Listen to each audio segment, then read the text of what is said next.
بہت ہی پیارے اور خوبصورت انداز بیان فرما رہے سن مولانا محمد ارشد صاحب ہن تشریف لیاندے نے چیچا وطنی تو آئے ہوئے مہمان حضرت مولانا محمد احسن صاحب اور انہاں تو بعد مولانا فیصل آزاد صاحب کا بیان ہوئے گا۔ تشریف لیاندے نے چیچا وطنی تو آئے ہوئے مہمان مولانا محمد احسن صاحب۔ كما ينبغي لجلال وجهك وعظيم سلطانك أما بعد فأعوذ بالله من الشيطان الرجيم بسم الله الرحمن الرحيم لقد من الله على المؤمنين إذ بعث فيهم رسولا صلى الله على النبي الأمي وعلى آله وسلم تسليما قال النبي صلى الله عليه وسلم لا يؤمن أحدكم حتى أكون أحب إليه من والده وولده والناس أجمعين يا رب صل وسلم دائما أبدا على حبيبك خير الخلق كلهم۔ تمام دوست احباب ذوق شوق اور محبت عبادت کی نیت سے ایک دفعہ بآواز بلند درود پاک پڑھ لیں۔ اللہم صلی علی محمد وعلی آل محمد كما صليت على إبراهيم وعلى آل إبراهيم إنك حميد مجيد اللهم بارك على محمد وعلى آل محمد كما باركت على إبراهيم وعلى آل إبراهيم إنك حميد مجيد۔ سلام اس ذات اقدس پر، سلام اس فخر دوراں پر،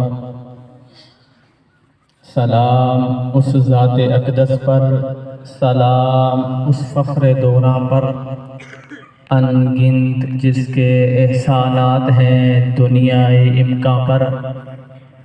سلام اس ذات پر جو آیا رحمت للعالمین بن کر، پیام دوستی لے کر، صادق الوعد الامین بن کر۔ سلام اس پر کہ جس کے نور سے پر نور ہے دنیا، سلام اس پر کہ جس کے نطق سے مسحور ہے دنیا۔ سلام اس ذات اقدس پر حیات جاویدانی کا، سلام آزاد کا آزادگی رنگی بیانی کا۔ عزیز علماء کرام، تشریف فرما، توحید و سنت، اصحاب رسول صلی اللہ علیہ وآلہ وسلم کے دیوانوں، آج آپ کے ہاں بھائی مولانا عمر فاروق صاحب کی پرخلوص دعوت پر حاضری کا موقع ملا۔ اللہ تعالی ہم سب کا آنا، مل بیٹھنا، سننا اور سنانا اپنی بارگاہ عالی میں قبول و منظور فرمائے۔ عزیز دوستو، وقت مختصر ہے، نماز عصر کا وقت ہو چکا ہے۔ ابھی ہمارے مہمان خصوصی نے بھی تشریف لانی ہے، تو اب میں اپنی معروضات کو انتہائی مختصر کرنے کی کوشش کروں گا جب تک ہمارے مہمان تشریف نہیں لاتے۔ مجھے جو موضوع دیا گیا وہ محبت رسول صلی اللہ علیہ وآلہ وسلم ہے۔ تو تمہیدی طور پر آپ کو تمہید سمجھانے کے لیے عرض کرتا ہوں کہ اللہ تعالیٰ نے کائنات کی مختلف چیزوں میں ایک مقناطیسیت سی رکھی ہے۔ اللہ تعالیٰ نے کائنات کی مختلف چیزوں میں ایک مقناطیسیت سی رکھی ہے اگر یہی مقناطیسیت غیر جاندار چیزوں میں ہو تو یہ کشش کہلاتی ہے۔ اگر یہی جاندار چیزوں میں ہو میل یا میلان کہلاتا ہے، اور جب یہ میل یا میلان بڑھتا ہے، شدت اختیار کرتا ہے، اسے محبت کا نام دیا جاتا ہے۔ علماء امت نے اپنے اپنے ذوق اور شوق کے مطابق محبت کی تعریفیں کی ہیں، چند ایک ذکر کیے دیتا ہوں۔ حجت الاسلام والمسلمین امام غزالی رحمہ اللہ نے فرمایا، محبت نام ہے طبیعت کا کسی چیز کی طرف میلان، اس طور پر کہ اس سے لذت حاصل ہو، اس کا نام محبت ہے۔ ایک بزرگ گزرے ہیں امام جنید بغدادی رحمہ اللہ، انہوں نے اپنے ذوق میں محبت کی تعریف کی ہے۔ فرماتے ہیں المحبت دخول فی صفات المحبوب علی البطل فی صفات المحب، کہ محبت نام ہے محبوب کی تمام صفات کا محب میں داخل ہو جانا، اس کا نام محبت ہے۔ صوفی گزرے ہیں حضرت رویم رحمہ اللہ، انہوں نے اپنے ذوق میں محبت کی تعریف کی ہے۔ وہ فرماتے ہیں الموافقت فی جمیع الاحوال، اپنے آپ کو محبوب کے تمام احوال کے موافق کر لینے کا نام محبت ہے۔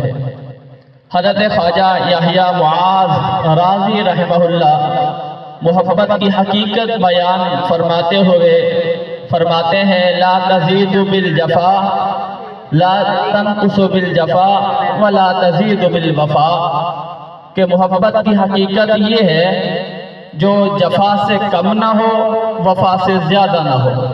اور کسی نے یوں کہا کہ محبت نام ہے محبوب کی پسند کو پسند کرنے کا، خواہ خود کو کتنی ہی ناپسند کیوں نہ ہو، محبوب کی ناپسند کو ناپسند کرنے کا، خواہ خود کو کتنی ہی پسند کیوں نہ ہو۔ حضرت خواجہ معاذ یحییٰ رحمہ اللہ نے ایک اور بات کہی، فرماتے ہیں المحبت حالت لا يعبر عنها مقالت، کہ محبت ایک حال ہے، اسے قال سے تعبیر نہیں کیا جا سکتا۔ محبت ایک جذبہ ہے، اسے عقل سے نہیں پرکھا جا سکتا۔ اور یہی محبت جب بڑھتی ہے تو صوفیاء کرام اسی کو عشق کا نام دیتے ہیں۔ میں نے حدیث مبارکہ تلاوت کی، لا یؤمن احدکم حتی اکون احب الیہ من والدہ وولدہ والناس اجمعین۔ اس کا سادہ سا ترجمہ یہ ہے کہ اللہ کے پاک پیغمبر صلی اللہ علیہ وسلم نے فرمایا کہ بندہ ایمان کے اعتبار سے اس وقت تک کامل نہیں ہو سکتا جب تک میری ذات اسے والدین، اپنی اولاد، حتیٰ کہ تمام لوگوں سے زیادہ میری ذات اسے محبوب نہیں ہو جاتی۔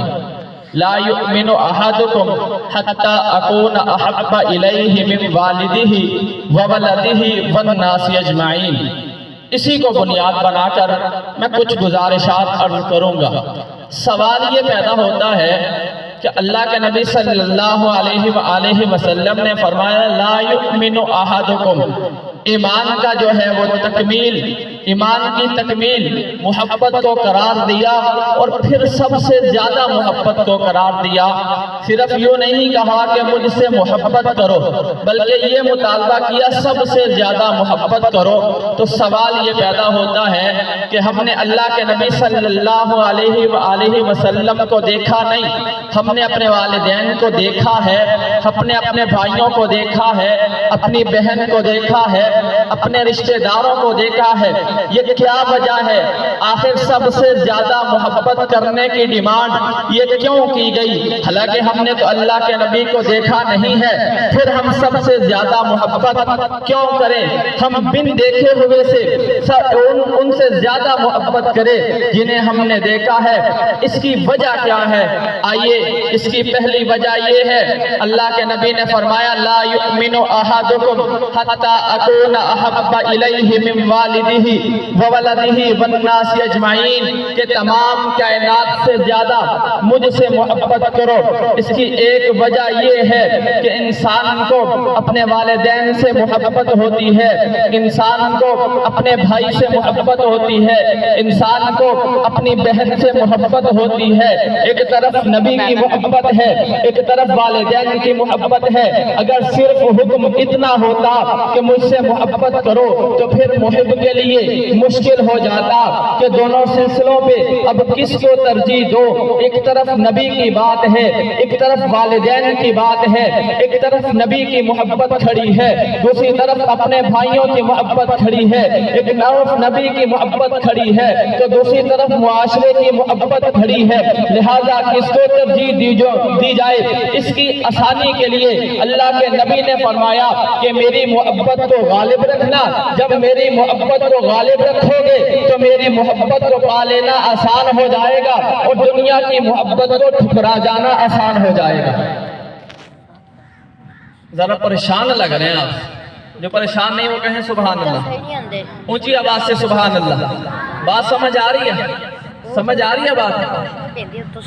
اس کی مثال کہ سب سے زیادہ محبت کرنی ہے، اس کی مثال آئیے صحابہ کرام کے دور میں چلتے ہیں۔ ان کا نام حضرت ابو سلمہ رضی اللہ تعالی عنہ ہے۔ اپنی بیوی اور بچے کو لے کے مکہ سے نکل کر نبی کریم صلی اللہ علیہ وسلم کے پاس مدینہ منورہ جانا چاہتے ہیں۔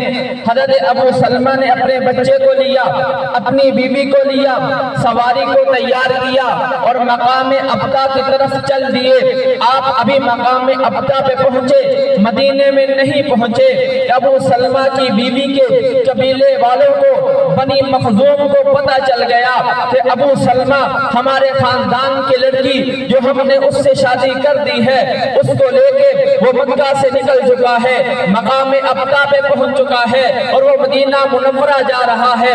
لہذا ابو سلمہ کی قبیلے کے، ابو سلمہ کی بیوی کے قبیلے والے آ گئے، مقام ابتا پہ روک لیا، آ کے کہنے لگے ابو سلمہ تو جانا چاہتا ہے چلا جا، ہمیں کوئی اعتراض نہیں ہے، تو جانا چاہتا ہے تو مکہ چھوڑ دے، ہمیں کوئی اعتراض نہیں، تو اپنا وطن مدینہ کو بنا لے، ہمیں کوئی اعتراض نہیں، لیکن ہمیں اعتراض یہ ہے جو آپ کی بیوی ہے یہ ہمارے قبیلے سے ہے، جو آپ کی بیوی ہے یہ ہمارے قبیلے کی بچی ہے، لہذا ہم اجازت نہیں دے سکتے کہ آپ اسے اپنے ساتھ لے جائیے، یہ وہاں پر فاقوں کی زندگی گزارے گی، ہمیں برداشت نہیں ہے، ہم برداشت نہیں کر سکتے، یہ وہاں پر جا کر ذلت کی زندگی گزارے گی، لہذا آپ کو اجازت ہے آپ چلے جائیے۔ اسی اسنا میں ابو سلمہ کی بیوی کے قبیلے والوں نے، بنی مخزوم نے اس خاندان کے بچی کو چھین لیا ہے، ابو سلمہ سے بیوی چھین چکی ہے۔ ادھر جب بیوی چھینی گئی ہے دوسری طرف ابو سلمہ کے قبیلے والوں کو پتا چلا کہ ہمارے نوجوان سے انہوں نے اس کی بیوی کو چھین لیا ہے، وہ بھی مقام ابتا میں پہنچے، آ کر کہنے والے بنی مخزوم والوں ہم نے مانا یہ بچی تمہاری ہے، ہم مانتے ہیں یہ آپ کے قبیلے سے ہے، لیکن یاد رکھو اس کی گود میں جو بچہ ہے وہ ہماری نسل سے ہے، لہذا ہم اجازت دے سکتے ہیں آپ اپنی بیوی کو لے جائیں، آپ اپنی خاندان کی لڑکی کو لے جائیں، لیکن ہم یہ اجازت نہیں دے سکتے کہ آپ آپ کی جو لڑکی ہے اس کی گود میں جو بچہ ہے یہ ہماری نسل سے ہے، ہم اجازت نہیں دے سکتے کہ آپ اسے لے جائیں، لہذا لے کے جانا ہے، اپنی بچی کو لے جائے۔ ابو سلمہ دیکھ رہے ہیں اب ابو سلمہ کا قبیلہ آ چکا، ابو سلمہ کی بیوی کا قبیلہ آ چکا، آپس میں لڑائی ہوئی۔ اسی اسنا میں ابو سلمہ کے قبیلے بنو عبد الاسد نے بچے کو چھینا، بچے کا بازو اکھڑ گیا، اسی اسنا میں بچہ چھین چکا۔